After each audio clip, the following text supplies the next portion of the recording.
Fallout is a game franchise that was created by Interplay Entertainment in 1977, and since then it has been taken over by Bethesda, and the fan base has only grown since. Whether or not they're happy is a completely different conversation. So when a show was announced to be released on Amazon Prime, I was excited as a fan of good TV, but skeptical as a fan of the Fallout franchise. Video games translating to the big or small screen are notoriously bad. I mean, look at the Halo series. I don't even play Halo, and I know that that's bad. But when it comes to a game series that I know and love, I knew I'd have to talk about it, so here I am talking about it. Hello people of Earth and possibly other planets. My name is Rachel-Roni, and I've been a fan of the Fallout series for almost a decade. And although I'm no expert, I love these games, and I knew I definitely wanted to talk about my thoughts on this series, especially now that I know it's returning for season 2. This video is definitely coming out way later than the should you not watch it debate. So this is more of a recap or review of Fallout on Amazon Prime. There are going to be spoilers, so see the show if you haven't already. So grab your Pip-Boy and a Nuka-Cola. Let's talk about Fallout. So a very brief rundown of the timeline before we get started. The bombs drop in October of 2077, and this is 219 years later, or that a little bit in the past, depending on if we're looking at a flashback or not. Here is a timeline of when each game takes place, and the show is the furthest out that we have gone in the timeline. Oh my god. We're also back in LA, which I don't think we've really been back to since the Interplay game series, and I think possibly when we go back into Kellogg's mind sphere sort of thing. So this takes me to my first positive. The intertwined games lore throughout all of the Fallout eras. Obsidian, Bethesda, Interplay, whatever, it's all here, and I love it! We have scenes reminiscent of old Fallout games, we have creatures from Bethesda games, and we've got stuff from New Vegas just sprinkled all around. I hope the games can go more in depth with this in the future. We've seen some stuff like referenced here and there, or like some returning characters from like Fallout 3 versus Fallout 4. But I'd love to see, you know, some more Sunshine Sarsaparilla, or some more creatures from frickin' Interplay stuff. Not just a mention of the NCR here, or some Nuka-Cola quartz there. Now, let's get watching those episodes. We start the show with Cooper Howard going absolutely ham on the lasso. Look at that horse, look at that horse. And in a few short moments, we face the reality of the situation. That at this point in the timeline of 2077, the president's gone, fighting's still going on in Anchorage, but we keep calm and we carry on, as we do. It's funny that this party is cowboy themed when they're in a space age sort of world, which is like kind of the opposite of what happened in real life. Like, wasn't that why Woody was out and Buzz was in? Sounds terrible out of context. If they ever drop a really big bomb, tell us to hold up your thumb just like this. And if the cloud is smaller than your thumb, now you run for the hills. Okay, so here is the thing. The thumb thing is what most people think that Vault Boy's doing in all like the stuff that you see Vault Boy in his signature pose. But that is a widely spread misconception. Much like the accuracy of the thumb theory itself. He was just doing a thumbs up. This part really got me worked up the first time I watched this show. I was like, seriously? This is what they're making canon? Are you kidding me? Fallout Bible. Ah! But whatever, okay? Let's just move on. Whatever. Guess you could say I dwelled on it too long. This is my first video, don't kick me out. It is great seeing Brognac and ads for sugar bombs and all this other pre-war stuff that you see in the game. And then we get the whole bomb drop scene, which is this terrifying work of art. You get just like the fear, the realization, the music. It is terrifying, and it just hits you. And then we get to meet Lucy. We then cut to 219 years later and we learn about Lucy. We get a fun little rundown of her special stats. I love the show not tell of it all. They're showing us, not just being like, oh, strength is blah, blah, blah. And the vaults are especially well done. As somebody who's played both the Interplay games and the Bethesda game, it's really very accurate. It's very beautiful. There's a hint of naivete that you tend to see in most vault dwellers, and it's fun to see that translated onto a different sort of medium. And it's fun to see what all they do in their free time. So Lucy's participating in a vault dweller exchange where she's trying to find a marriage partner. That makes sense, honestly. And I absolutely love the scene with the wedding dress where they're all signing their names after each of them gets married. And the vaults are huge, which makes sense in the grand scheme of things. And then we learn that Lucy's mom has tragically died of mother of the protagonist syndrome. R.I.P. Lucy's mom. And then the rest of the scene just plays out like that I Am Nightwall bid. She shanked me! This is definitely the second coolest wedding dress and weapon combo that I've seen. And with that, they see their own world's end, which is also very beautifully done. Just when Fallout 3 starts, with Lucy's dad getting kidnapped, get to see my least favorite faction come to life. We meet Maximus, an asswipe, an aspirant who is trying to join the Brotherhood of Steel. Sick, it's the Pridwin, or whatever you want to call it. I don't want to be a part of that conversation. That was no, I don't know. But I'm not gonna lie, I've seen better power armor on cosplays. These things look so clunky and weird and way too shiny. Anyways, his buddy gets kicked over him, which sucks, and he's mad about it. But then said buddy's foot gets ran over by a can opener or something in their shoe, so that sucks. Okie dokie. Rico from Hannah Montana and Chet help her out. Literally. Why did they build a vault so close to water? That seems really dumb. If another terrible seismic event happens in whatever amount of years, it could just collapse into the vault, I think. I don't know exactly how science works here. I'm sure it's don't build structures near water that aren't gonna, be able to stand it. That seems really dumb. Back to Max, the elders are upset. They basically think Maximus did that to his friend's foot, and he's like, no, but like, I wanted to be a squire though. And they're like, well, now you get to. So he's a squire now. And then we meet the ghoul, who's super mysterious, and we totally haven't met before. And I was really confused about this scene. Why is he in a coffin? Why does he have Radaway strapped to himself? Why does he eat a chicken? At least we get to see the jump jet. On to episode 2. We have an absolutely horrific start for dog lovers and Enclave haters alike. So this scientist guy puts a chip in his neck, and he bolts from the Enclave with dog meat. Back to Lucy, she's experiencing the wasteland for the first time and finding lots of cool new things, like an assaultron and a family of skeletons. She meets the scientist who gives her some pretty sound survival advice. If you insist on staying, then you will have to adapt. And when he says vault dwellers are an endangered species, I think it means more than just you need to adapt to survive. This is the furthest out from the timeline that we've been in. Most of these vaults were experiments meant to just see how long that they would last. I'm guessing by now, most of the vault's experiments have killed the dwellers, or they've moved on from vault life. We only see like really 2 or 3 examples of like intact vaults in like the later games, so who knows where they are now. Thesis statement of Fallout is said. You'll want the same things when you have become a different animal altogether. And we're back to Max. He's going to the wilds, and the vertebrates actually look really sick in the show. I like him a lot. So they go into the woods. Titus is a dick, shocker, and then they fight a Yaogwai. They don't say it's a Yaogwai, but it's a Yaogwai. Maximus takes it out, and then Titus goes off about how dumb the Brotherhood is. True that. And then he has the audacity to tell Maximus that he's the reason why everything went wrong. No, you were the one that was like, let's go kill something. And then he's like, the Brotherhood's gonna kill you for this. I don't know, man. I've done some pretty stupid things with and for the Brotherhood, and I was fine. I don't think that this is that big of a deal. Man, it's a different Brotherhood, I guess. They always change. Rules are always changing with those fucks. So naturally, he lets the bastard die. Lucy makes a friend. Max gets some power armor. It is so fun to see it's a man played in like a more jovial tone. It's really cute. And then the most Fallout thing ever happens. Think you're backing the right horse. Turns out the guy you backed is the worst. The guy was fucking my chickens.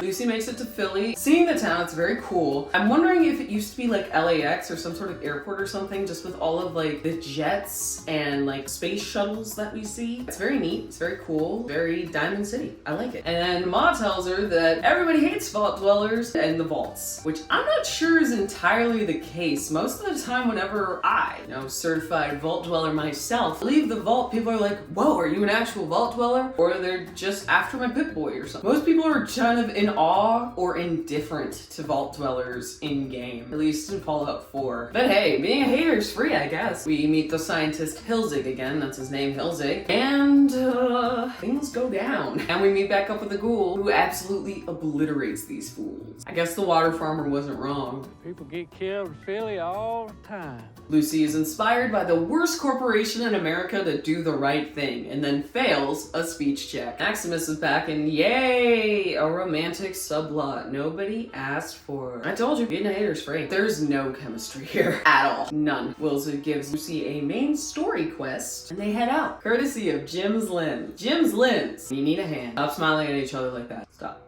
Stop it. Stop it! Bethesda glitch. happens IRL, and I can see why the ghoul is Tumblr's new sexy man. I mean, using both his military background and his film background in this scene is incredible. I didn't like him for 2 seconds because of the dog, and then he stimpacked the dog, and now I like the ghoul again. Maximus is screwed. Hilzig and Lucy find a place to rest. Hilzig then tells Lucy that he's taken a cyanide pill and to just take his head. And Lucy goes on to episode 3. Cooper, or the ghoul, is taking a chem that they don't call chems. They just don't call chems chem. That keeps him from going feral, which I have not seen before. So maybe it's something they'll introduce in the future of the games. But like I said before, I am no expert. But I don't think that's how it works. I know all ghouls turn into feral ghouls eventually. That's confirmed in New Ghoul World. But I'm not sure about prolonging it.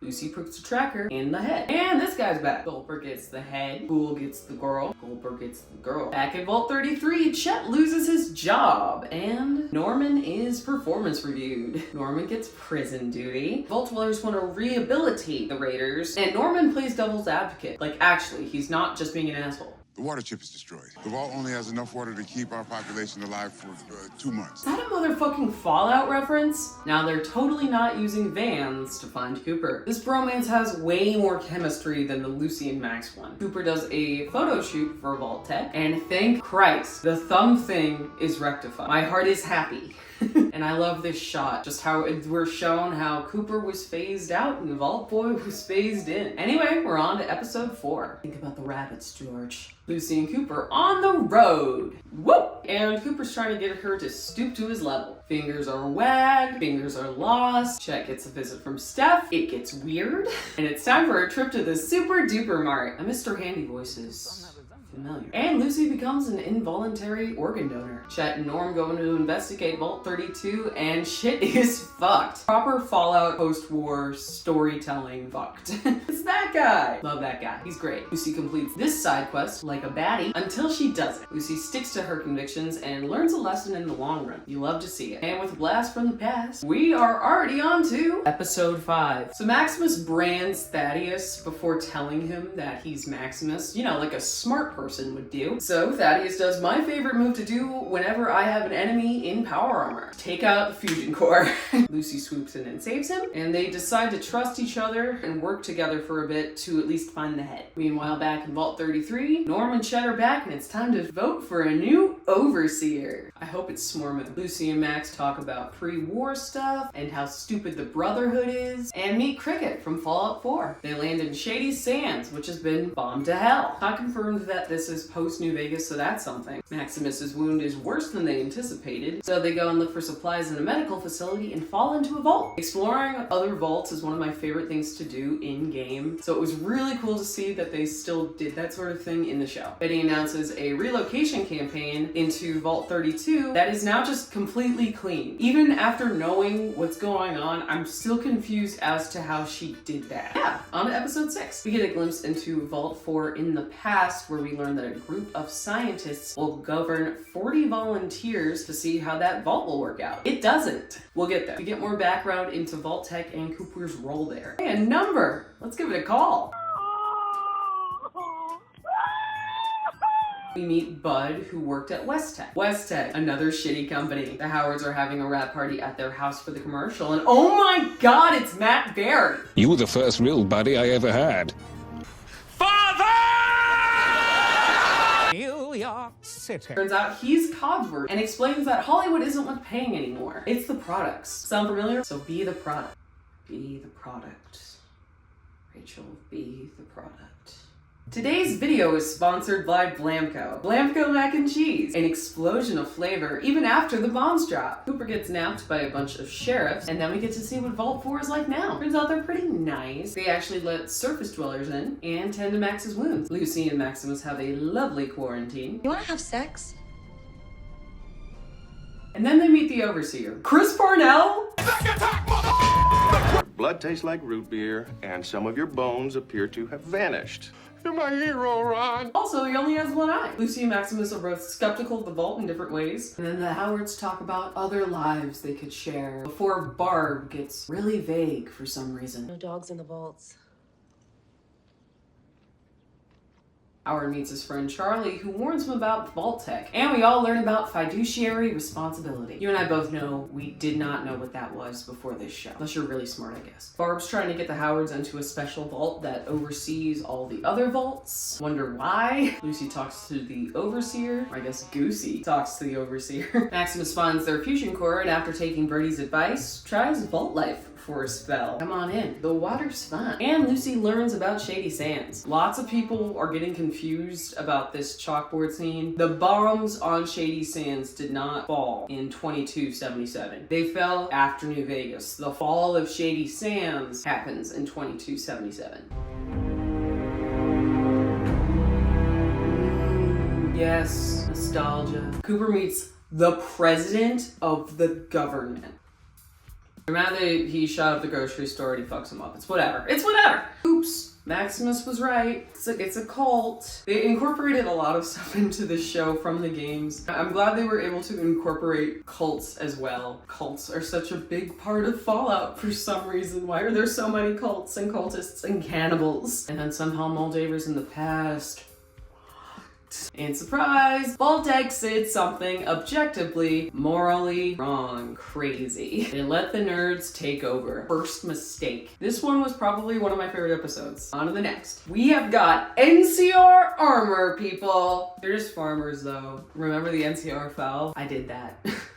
And guess who's coming to dinner? Turns out Logan from Big Time Rush gave Moldaver some information, and so now the ghoul is off to find her at the observatory. Back in Cooper's time, Moldaver talks about how fucked up America is, and then tells Hoop she knows his wife, and shocker, she's hiding something. So she gives him a listening device to spy on her. So it turns out some of those scientists that Cooper talked to in that commercial were letting some outsiders in to experiment on them. Because Vault-Tec. Long story short, they experimented on people, including surface dwellers that needed somewhere to hide. The people fought back, and unregulated power from any profession, but especially one that knows how to turn your genes inside out, is bad. And the descendants of the creatures all have those abnormalities. That's why got a Cyclops guy. And Lucy says there's no experiment in her vault. Hey, I wonder what Maximus is watching. Oh hey, it looks like he's watching my Let's Build a Pip-Boy video. I talk more about Fallout and build a Pip-Boy for my Vault Builder cosplay. It's up right now on my channel. Click here and maybe like and subscribe while you're at it. We're back to Thaddeus, and he is at a red rocket station.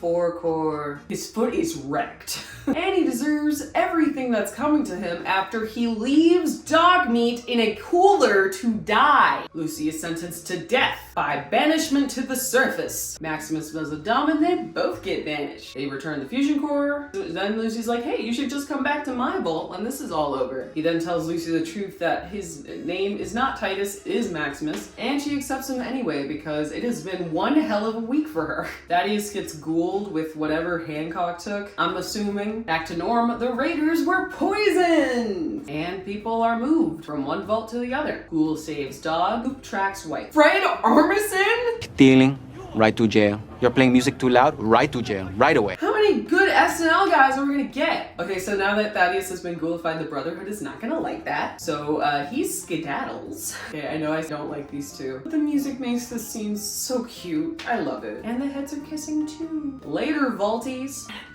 Norm becomes a hacker man and sets up a meeting in Vault 31. So the Brotherhood took over Philly, as they tend to do. And Dane, Max's buddy from earlier, admits that they hurt themselves. Maximus promises them that he can get them the head, and Lucy makes it to the observatory. Cooper drops Barb up from the past. There's a Projectron, and we learn that all of Vault 31 is buds. Lucy finds her dad, so objective complete. Game's over. Roll the freaking credits. What do you mean there's more? Norm finds Bud as a robo-brain. I don't know why he doesn't look like regular robo-brain, but whatever. And in the past, Barb and Bud talked to some of the biggest corporations in the Fallout universe, and this was such a cool scene to see. Basically, Bud and Bud's buds are breeding middle managers to reclaim the surface. So Dale, your manager, is gonna rule the world. Awesome! And after somebody casually mentions the FEV virus and a handful of other notable vaults, House rightfully says that this is a huge investment for a theoretical thing that would happen. And Barb drops the biggest bomb of all by saying that they can guarantee it by Dropping the bomb ourselves.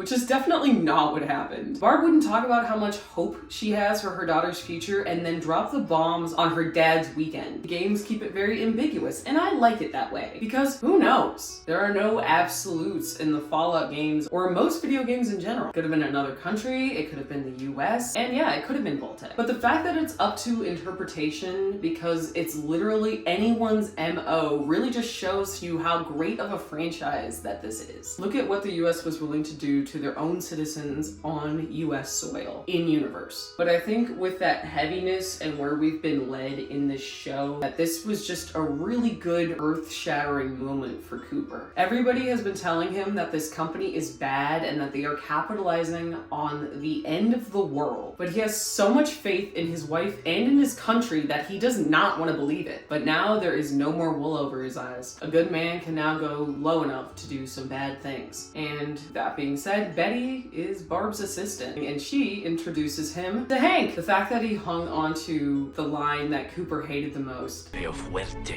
y formal.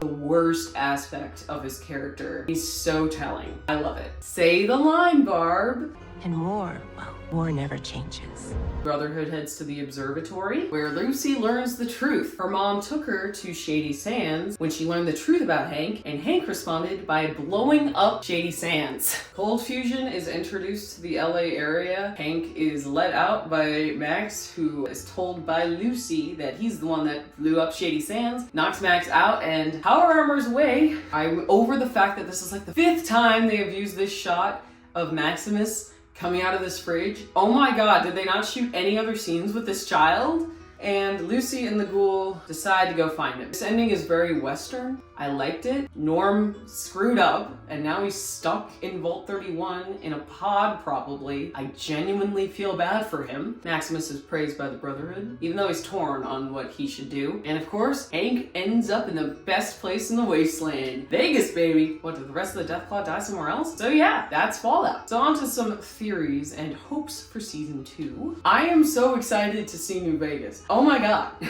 It's definitely my favorite game story-wise out of the whole franchise. I'm just excited to see the Mojave, familiar places, familiar faces, anything. And I'd also love to see more creatures like super mutants. We see a Deathclaw skull, but yeah, I'd love to see more creatures like super mutants, Deathclaws, Mirelurks, and more. I think the Gulper was a fun choice, and the feral ghoul aspect was very cool and it's very prominent. But there are so many cool creatures in this universe, including the aliens, which would be sick to see. Exploring more pre-war aspects of the world would be really cool as well. Maybe we could see some of like the Buds' lives before the war too. It's really cool seeing all the cars and the robots and just stuff that you see post-war flourish, I guess, especially since the entire mystery hasn't been solved. I've been seeing a lot of crap takes about the show and the franchise in general now that Fallout 4 is updated as well, and a lot more people are joining into the games, which is awesome and so great, and I'm so happy to see it. Like,